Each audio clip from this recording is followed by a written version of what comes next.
জঙ্গলের মাঝে ২০ বছর ধরে বন্ধ ছিল এই গর্তটা। ও আজ খুলে গেল নিজে নিজে।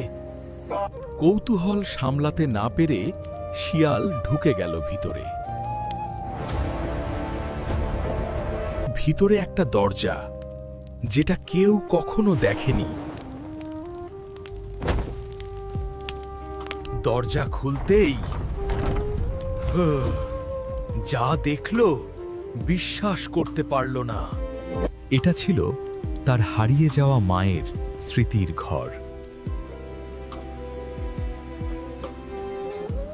শিয়াল বুঝল মা তাকে ছেড়ে যায়নি, অপেক্ষা করছিল। একটা চিঠিতে লেখা ছিল, একদিন তুমি ফিরবেই।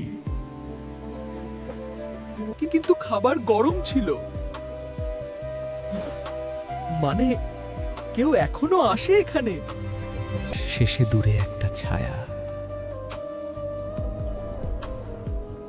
মা নাকি স্বপ্ন? মায়ের জন্য একটা লাইক দিবেন আর সাবস্ক্রাইব করবেন।